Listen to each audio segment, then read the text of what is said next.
What's up? What's going on? Philly Uncensored Sports Podcast, Sixers edition.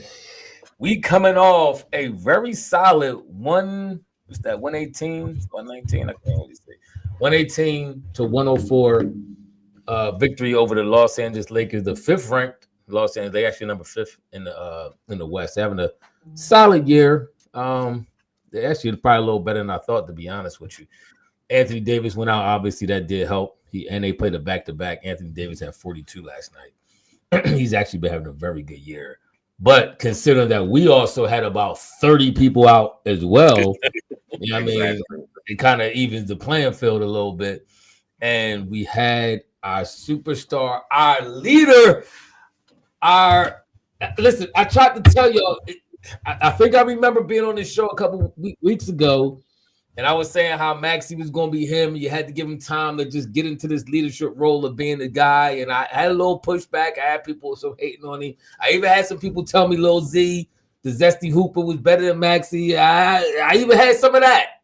Yep. But now we see and this is why I had so much faith in Maxey, because Maxey gives you his all every night. He's a basketball player. He goes hard. He practices hard. His work ethic is second to none. And now you see it coming to fruition. My man tonight, let me look at the box score.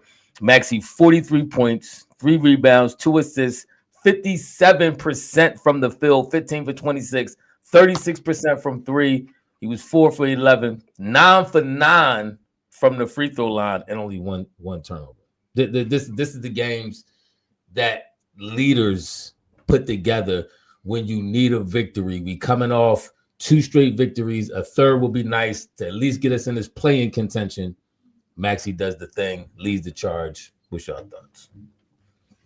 I love how you try to make it like everybody was saying Maxey was trash or something. You wasn't the only person saying nothing. Okay. The whole point that we was making was at the time that Maxey wasn't stepping up to be that guy on a regular basis. But we also did talk about how it's kind of unfair to him because the guys that's supposed to be there, the other guys that's supposed to be there to help take some of that weight off of him, ain't never there. So, but I mean, Maxey's doing his thing, and you can't even say it's because the Lakers was on a back-to-back and they was without AD. Maxey been cooking for like the last 6-7 games. He been scoring like 30 points, high 20s and everything else. Tonight 41, 25 points or more. 10 straight games with 25 points. How many? 25 or more. Yeah, I mean he been hooping. I mean, my only thing with this team, unless you find some kind of way to trade Paul George and or Embiid and get some other players in here, the team ain't gonna go but so far. But it's good to see the young guys playing and doing the things. There's no way you're gonna go on long stretches with Eric Gordon being in your starting lineup. You know what I'm saying? He was just there tonight because Paul George was hurt. Yeah, but that's what I'm saying, though. That's what I'm saying with Embiid and Paul George. You know, you're not being in there. You got to find suitable replacement in that starting lineup for when you're down the stretch run and going up against the tougher teams. But tonight they balled. He did. Did it have something to do with playing on a back-to-back? Lakers was a little exhausted. I don't know. But listen, we take a win how we get a win. Maxey showed out. Man. The Lakers didn't look energetic. AD did go out. LeBron tried to put a little something together in the fourth quarter, but it was too little, too late. Yeah. But Nick Nurse has got this Sixers team playing better. I was going to ask y'all about that. when you look at the way the offense flows, the way people move, the way Maxey even moves and pass the ball, moves without the ball, the offense is looking better. Did it take him a while to try to get the offense around Maxey? Because we all know it was built for Joel Embiid from the beginning. So maybe it took a little while of adjusting, even for Nick Nurse, to figure out what he has and how to make this team work. And also Maxey, how to play with the dudes that he has, right? Because every game is something different. So you got to get comfortable playing with the guys that you have. So Maxey's getting comfortable playing what he has. He's getting comfortable playing. He's getting comfortable being in that lead role. I just want to see what happens once Joel Embiid gets back in the game. How is that going to gel with the rest of the team that's already playing well? I will say one thing. The boy Yabusele look like he don't like LeBron. He balled out today because he laid up AD something nice like a couple times during the game before he went out with the injury. I mean, for him to haven't been playing the NBA for like the last few years and to come back this year, he's been one of the few bright spots on the squad this year. And today he did his thing. He only played 27 minutes and had 14 points. I think he went out with a little slight injury. But we were critical of Maxey because Ephraim was trying to rewrite the story. We was critical of Maxey. Not really. We were critical because he wasn't playing well at that particular time. He was taking a lot of bad shots. He's playing a little selfish. Lately, he's been playing more, giving up the ball, passing the ball, and he's been shooting at a high efficient mark. That is why we're seeing the old Maxey of old. We're seeing the Maxey of old, but not this new Maxey that came out. To me, it looks like he just got rid of the chick, and now his spirit. I told y'all at the beginning of the season that she's a soul sucker. Yeah, she was. Listen, I'm a very strong proponent of vibration, so I'm not disagreeing with that. Shout out to Bernard McCoy, Tim. Maxey is not overrated. He just mentally was not ready to lead the team all by himself at the beginning. Too many minutes, need PG and B. Did I ever say he was overrated? No, you didn't say overrated. I'm about to say he was playing bad. That's all I was saying. He was hating, but 36 minutes though. No, not today. I'm talking about a few weeks ago. He's playing. And I'm talking about Bernard McCoy. He said too many minutes. You mean games in a row? He only played 36 minutes today. Now, what his average is in the season, I don't know. He was second. He averages 37 minutes, 38 minutes a game. That's not the most in the league, though. That's a lot. 38 is a lot. Yeah, that's second most in the entire league. He's playing. I was doing 40 at one point, wasn't he? I'm about to say, we talking about in this league, this softer league. Yeah, I guess that's a lot. But I remember 38 minutes was like a regular for a lot of the starters. Yeah. How many years could an AI add to his career if he only played 30-something minutes? I know we all going in the old heads and the old heads played 49 minutes every game. They played 2 triple overtimes and all this. Yeah, in a lot of their careers, Isaiah Thomas was broke down by the time. But guess what though? If you're going to use that argument, then you can't make the argument when these guys are sitting out games and doing load management and stuff. You can't argue about that then because they preserve their bodies, right? What I argue about, you never. Oh no! I'm asking. No, I'm just saying in general. Like somebody can't make that argument if they don't like. I don't think you arguing a point that nobody arguing. I don't think nobody argue load management. People argue. No, I ain't saying y'all that. People argue load management all the time. I agree with them. I'm not disagreeing with that. I'm talking about my arguments in the about Maxey playing too many minutes versus how many minutes the old heads play. I was never a proponent. Let me back up. When we talked about load management before, I was always on the side of the player because I said, if you remember, I said players start playing basketball at way early in their career. So I was never on the side of, this load management is too much. These dudes are playing in leagues 12, 13, 14 years old before they even get in high school. They're AAU leagues and all this other stuff like that. Working out, they work out the body more, all that kind of stuff like that. So they got more miles on their body so I can understand load management to a degree. Way more than they did back in the 80s and the 90s, the glory year that everybody like to say. But as regards X-Man made a good point too about we talking about Maxey don't lead the league in minutes, Tim. I say actually, they named it and they actually you're right. But Mikal Bridges plays 38 and Josh Hart plays 37. So it's other dudes in this league that's playing a lot. We already know how the Knicks. Yeah, Tim Thibodeau already do that already. Thibodeau, he drains his players. Remember what happened? De'Aaron Fox 37 minutes, Booker 36. Remember everybody? OG 36. Remember how everybody got hurt in the Knicks at the end of the year when they lost to Indiana? Everybody started dropping like flies. Maybe that's what I'm saying. Maybe that's the reason why. I kind of agree with Tim with that. You got to be, and who said that? Bernard McCoy. You do got to start taking minutes down a little bit. You want to add not only time to the player's career in general, but even to the possible postseason run. Exactly. You don't have to play a war down too much. You know who's asking for a trade right now? De'Aaron Fox from Sacramento. Why? Because he's saying he's being worn down as the primary player. They wearing him down, so they try to give him a max contract right now. He don't want a max contract for Sacramento. He wants to go there where he's not going to be drained all the time. These players, they not built like those other players from back in the day, so they need It's going to hurt I them. wouldn't say they're not built like that. I think that they're more business minded. To Ephraim's point, whereas though if you could extend your career and have more years, yes, there's more money to make him, and you got a longer career. You know what I'm saying? You can stretch that career. Everybody's not like a LeBron. Everybody's not going to take care of their body like LeBron and get a hyperbaric chamber or have the genetics of LeBron. There's a lot of these guys, if they're going to play a lot of years in the league at a high level, you're going to need to take the minutes down some. By the way, Jalen Brunson playing 35 minutes a game. He's not playing 39 like somebody. So somebody just made that up just. Yeah. Okay. Yeah, it is near 39. Must be a Knicks fan. Okay, here we go. We got live fact checking right here. Yeah, you got to. There's a lot of guys playing. There's a lot of guys playing like 36 minutes or up, but it ain't nobody playing no 39. Yeah. So Maxey. So are y'all happy with this team fighting for a play-in spot? Yes, and let me tell you why. Because for one, we got a lot of people on injury reserve who could come back and make a real decent run. I heard the announcer saying that for the Sixers get into the play-in, nobody really wants to play the Sixers team. If we could get halfway loaded enough to play, and also the boy Tim been hating on lately, my man, $100,000 Kelly Oubre Jr. has been hooping. He dropped 20 tonight.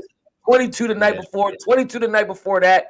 Then he had an 8-point game, but in that 19, 18, 16, he been hooping. Kelly Oubre has been hooping 8 for 18 from the field. That's pretty efficient, a little under 50%. He plays defense. He hustles. He gets rebounds. He had 8 rebounds tonight. The game before he had 12. The game before that he had 13. Oubre is getting in there, getting active, despite haters like Tim. I like the way that he attacks the don't call me out. Let me explain. My problem with Oubre is if he was to develop and be a more complete player, you can't just worry about scoring all the time. If you got 8 rebounds. No, he does a lot of. Do you want growth or you just want to be who you are? We're going to accept you for who you are, or it's like, you know what? If I can pass the ball and make it easier for other people, all I'm saying is incorporate the passing of the ball to his game. I think Oubre does pretty much everything. It's just about the consistency with Oubre. I think that's probably been the biggest problem with his career. Oubre goes through stretches where he shows you he has the potential to be, at least a second-tier guy. I think that he shows that potential, but Oubre's defense and with this Sixers team in the lineup, he don't know where he is. Is he second scorer? Is he third scorer? Is he fourth scorer? But Embiid, Paul George, Tyrese Maxey all playing together. Embiid is, Oubre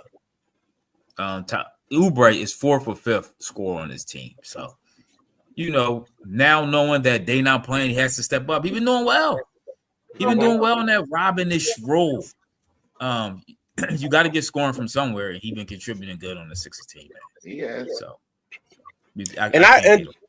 And to the point that like when he asked about how we feel about the winning part, if I knew that it was assurance that we're gonna get a top 6 if we tank, I might be willing to take that. But then again, I might not, because I would like to see if Embiid and all these injured guys that we got can't come back to play, which we have no idea how that's gonna work out.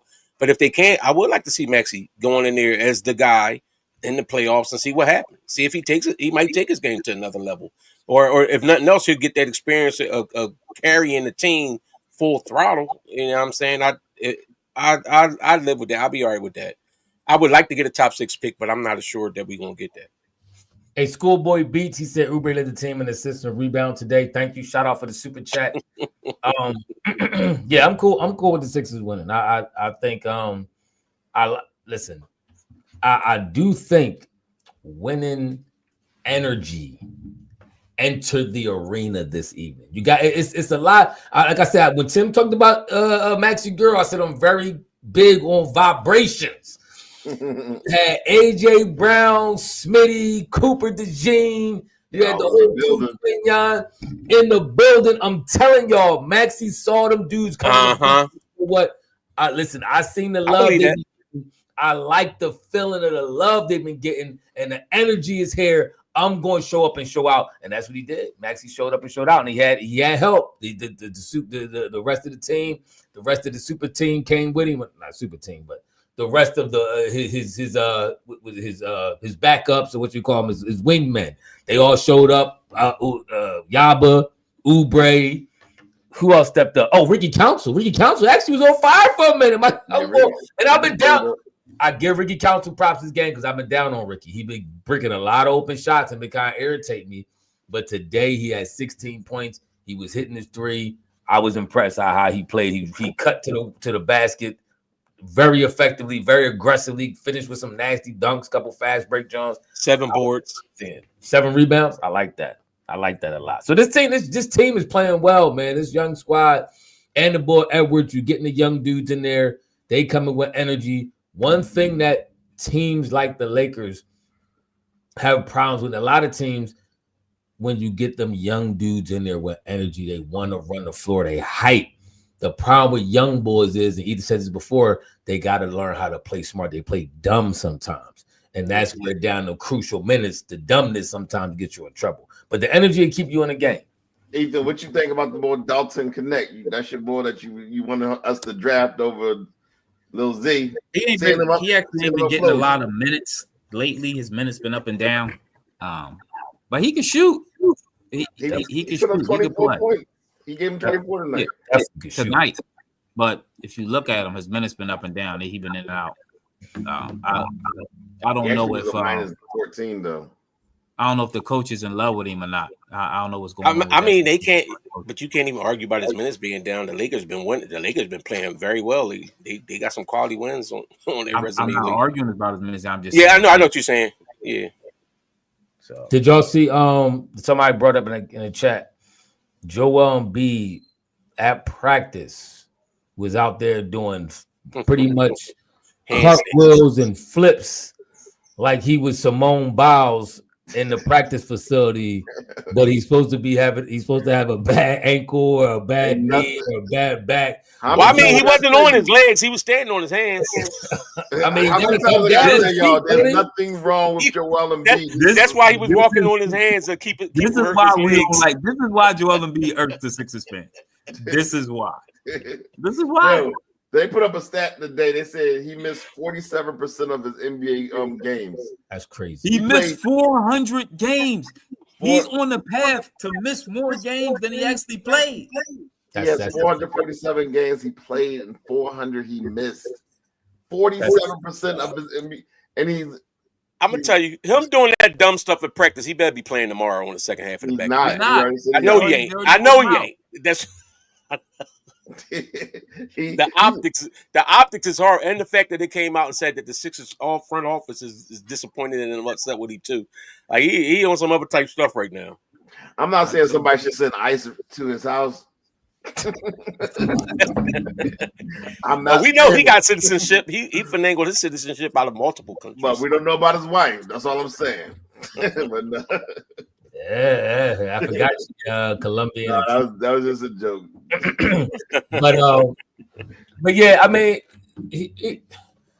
you got to be conscientious of how it looks. Like as a person who clearly he knows how many games you've been missing and how bad the fans want you in the lineup and how bad you've been criticized for being injured and all this kind of stuff.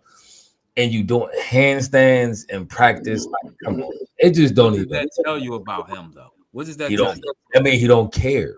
That's the thing. When you don't care, it doesn't matter. He doesn't care. He don't care. Yeah. Don't matter. Yeah, it is. It's a little discouraging. To watch that. Yeah, I mean, like if you're not going to be there, just be incognito. Be going like you already know all eyes on you in practice. Why are you doing that goofy stuff in practice? Exactly. Like, what is you doing? He having fun because he don't care. Listen, tomorrow at 6:30, they're supposed to announce the reserves for the All-Star game. Does Tyrese Maxey make it as a reserve, or is it too late? No, you should. You definitely. I mean, he still got good numbers for the season. I think. I know, but in the voting, he was like number 7 of all the guards in the East. So I don't know if they're going to just go to the next 3 or 4. Like, does he make it? I mean, I would have to look at everybody else's stats because I mean, I guess him averaging 26 points, 26.6 points, 6 assists on 43% shooting. it depends on who you got to compare that to. I mean, he's been on fire of lately, but those numbers are good, but I don't know what the competition, who he's going against is doing. I forgot about Caleb Martin. What is wrong with him? He hurt. I don't know. Everybody hurt. They got the Embiid, just like their winning energy could rub off, that injury, lazy energy could rub off too in the locker room. Maxey's the only one. Maxey, Oubre, and Oubre is the only one who really not affected by this B. Do y'all think bad mojo? Do you think the team is really still trying to do this, like rush boards up and then just have a flood of everybody come back at the end of it? That's a goofy. If they are, that's goofy to be. But they're trying something different with Joel, and that's why I'm not opposed to it 100% because we tried everything. And he's never healthy at the end of the season. So they're saying we're just gonna hold him out so he can be healthy at the end. That's the only thing where I'm saying, okay, let's just see how it plays out. Because everything else didn't work. It hasn't worked. I get your reasoning. Yeah, I understand what you're saying, but they said they letting him tell him when he's ready, and we see how that's working out. He handstand, and he was he spinning on his head. Is that what he was doing? He started windmilling. And the reason why I think he's definitely doing this perfectly is because the fact that they haven't ordered him to go to see another doctor outside of the area. He's not hurt. He's not hurt.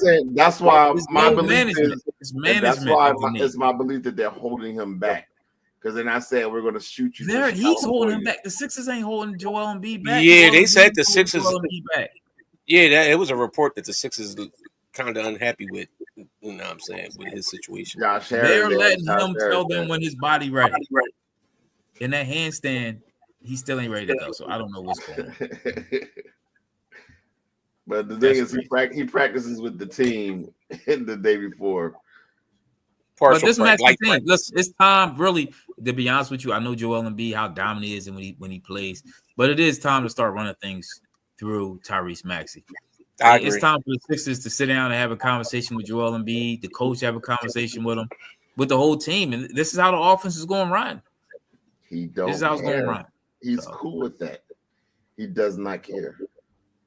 Yeah, that's the sad part. I mean, I kind of agree with that, Tim. I think when he started talking about something, Maxey the franchise, and then all of a sudden he talking about not playing back-to-back games, he really sounded like he was on that type time of like he ready to fall back a little bit. Yeah. And I don't like him making that conscious effort to come out and say, "Oh, I'm gonna fall back and let." No, you still play and ball, but if Maxey gonna ball out and he be the bigger person, then let them focus through him. But don't just say like I'm going to take it easy now, let Maxey carry the load. That's corny. Every other Tuesday, that game check falls into his direct deposit.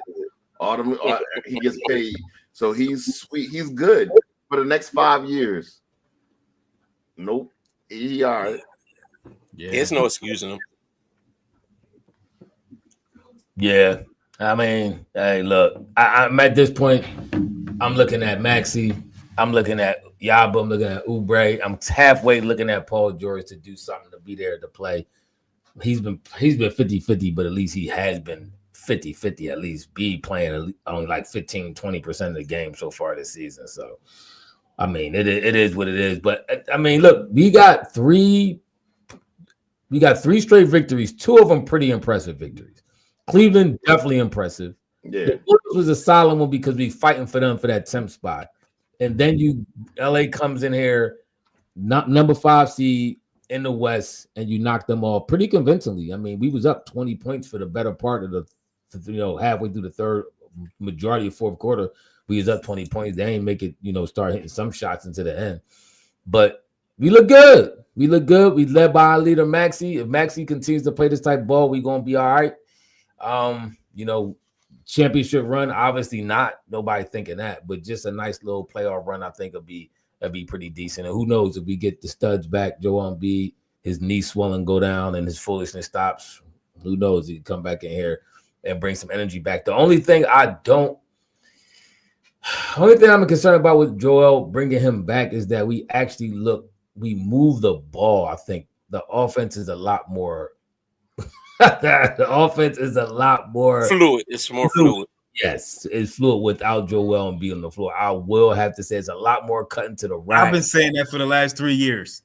Yeah, you have been. I have to agree with you. The presence of Joel is different though because of his height, his wingspan.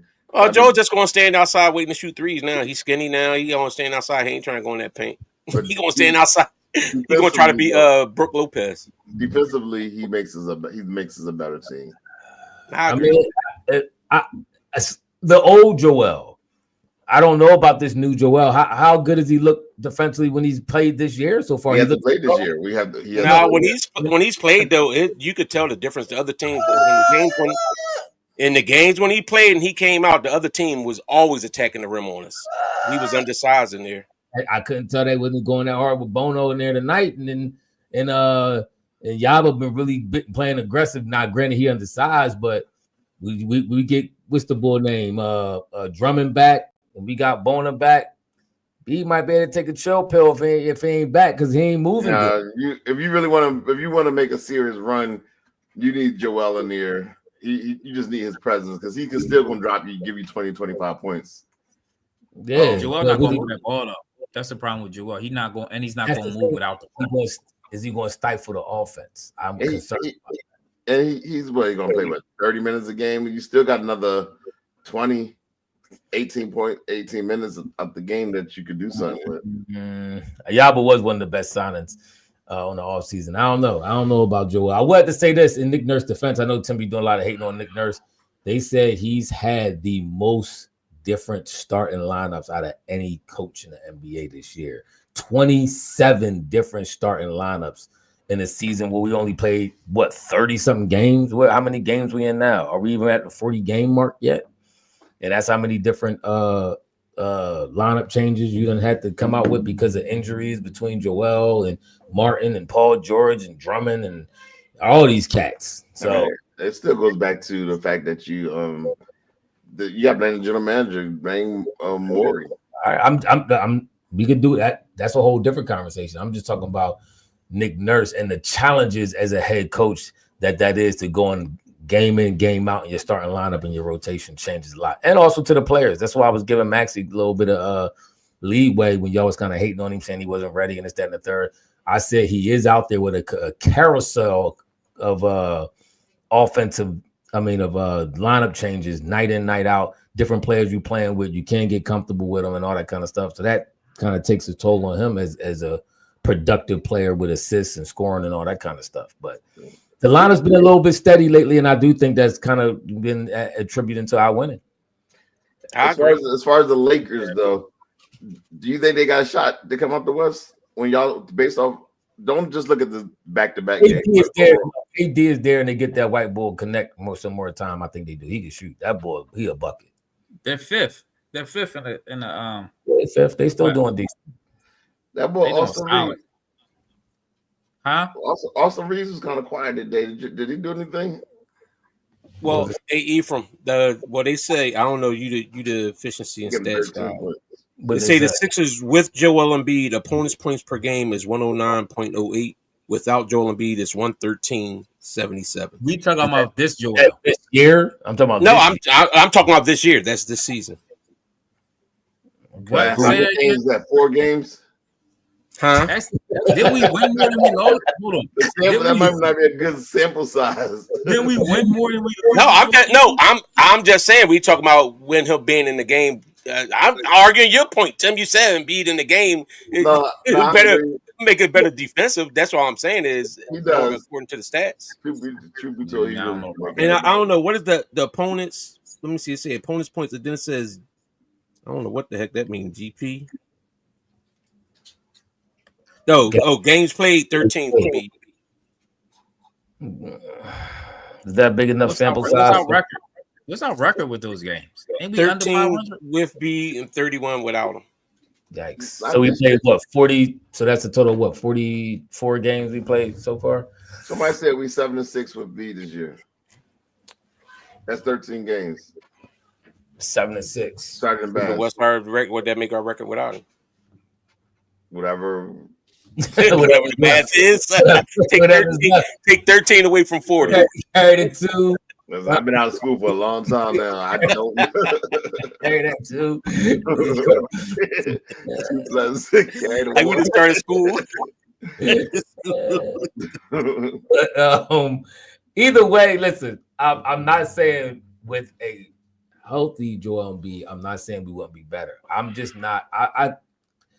Tim is adamant that Joel is healthy and he's running game, and I think Ethan is too. I don't think Joel's healthy. I think Joel's cooked. I think his knee is really swelling up and all that kind of stuff. He a 300-pound big man, a lot of wear and tear on his knees, and I think he's done. I think he. I don't think he's playing. I think he don't really want to play basketball no more. But I think he has an injury that he doesn't really care about rehabbing all that well, and he don't really care about his body that much. That's what. Didn't they say his injury? I thought you said his injury wasn't something he could rehab. I thought you said that because he's fat. His injury, he's hurt because he played overweight. He's not fat. He's not overweight now. But I'm just saying, overweight his whole career. All I'm saying, I'm asking you because you said the knee was done, is damaged, it can't be repaired, and everything else. And now you're saying that he's not rehabbing it. Which one is it? If it's damaged and can't be repaired, how are you gonna rehab it? He's not rehabbing like he should. How about he's not rehabbing? So you're saying that it can, but it can be fixed and it can be rehabbed. You said earlier in the season. You said earlier in the season that it couldn't be. They came in the season. They told us Joel Embiid only won't play back-to-backs. His knee can be managed. Okay. All of a sudden, this dude's missing weeks and months. Not back. Maybe they managing it. Oh, our record without Embiid is 11-22. With Embiid is 6-7. So we fine. Yeah, I mean, we'll see. We'll see where the rest of the season go. I mean, we on a little bit of a roll right now. I think who we play next. Good Lord, wait, it's 11-22. Did we just win like 3 straight games? We play Sacramento tomorrow. Okay, at home. So we're gonna be on a back-to-back tomorrow. So we see how it goes. So we That's all right. Hopefully, what's the name sits out wanting to be traded. Who's that? The De'Aaron Fox. I gotta check. Has he been playing lately? Would you take a 6'3" De'Aaron Fox next to a 6'1"? Absolutely. We gotta get a center and power forward. We need some size in here if we gonna come. Our front court has more size if you're gonna go with a small back court. Like we be like the Cavs. The Cavs have a nice size front court. They do. I would definitely take De'Aaron Fox and match him up with Tyrese. Absolutely. Yeah, he's a true point guard. I mean, I always like De'Aaron Fox, so I agree. All right, so we'll be back tomorrow. Any final thoughts to talk about the Eagles? Y'all got anything? I will say this. People got calmed down when they celebrate. It was tragic. Some young boy fell off a pole, man. I just read that. That broke my heart, man. 18 years old in Temple. You know what I mean? Going to school, just went into school, graduated from high school, going to college. And he going a little too hard, get a little too excited, climbs the pole. This is why they grease the poles, I guess, so people won't make the foolish mistakes and try to climb them. And then he falls, has a traumatic brain injury, and ends up dying. So, listen, man, just party. You go and party smart. Don't go crazy.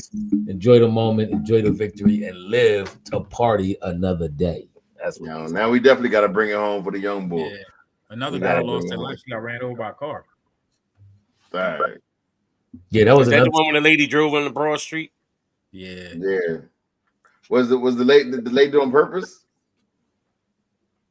I seen it. Was that the video when the dude was fighting somebody in the car? No, that was a different one. That was okay. All right. You talk about he had the girl and the baby get out the car and he drove over. Yeah, that was different. Okay. Yeah, I mean, just be smart. It's supposed to be a celebratory occasion. Yeah, exactly. It's supposed to be festive. Y'all ain't doing the dumb stuff. Like, come on, man. I feel sorry for that man, that young boy. I'm gonna leave it at that. Yeah. All right, so Charlie M, don't do that. Charlie M. Listen, real quick, Charlie M, before you leave. If you're not an Eagles fan, even if you're a slight bit of an Eagles hater, you have to root for the Eagles. We cannot. Do you understand how insufferable these announcers going to be? These Chief fans is going to be if the Chiefs actually win a 3-peat. Like, you think they talk about the Chiefs and do all this glazing now? It's going to be unreal. One thing we know about the Eagles is they don't really like talk about the Eagles. Even when the Eagles is good, nobody really likes talking about the Eagles. So if the Eagles, the main people that's going to be hyped is going to be the city. But the national media ain't going to give us that much love. So like, oh, they were champion. Yeah, clap. Yeah. Move on. The Chiefs, no. If they win, you ain't gonna be able to shut these fools up. You're gonna hear about Patrick Mahomes. You see him on enough commercials as it is. They gonna Kelce's, the Taylor Swifties and all this. It is going. They gonna name the Super Bowl trophy. They're gonna rename it to Andy Reid. Yeah, they are. I'm telling you, it's gonna be insufferable. So you have to. I don't care how much Sergeant Bat. I don't care how much you hate on the Eagles.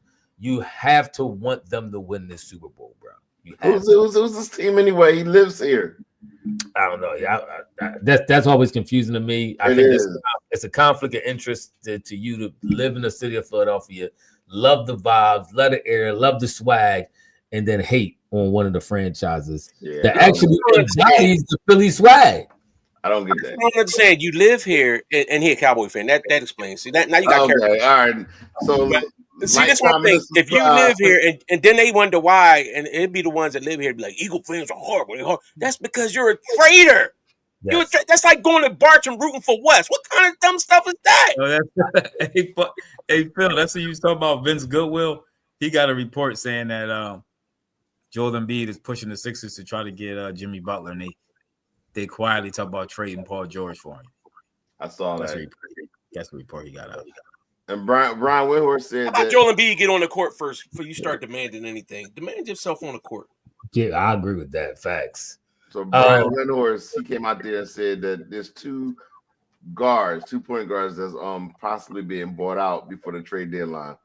One was Alonzo Ball. The other one is Ben Simmons. I would get both of them here. Lonzo Ball might be injured as much as Embiid. All right, y'all. We see y'all tomorrow. Like, comment, and subscribe. We're not doing no Ben. No. We out. So Ben and Tyrese backcourt. Like, comment, subscribe, hit that notification bell. We're gonna catch you on the next podcast. That would be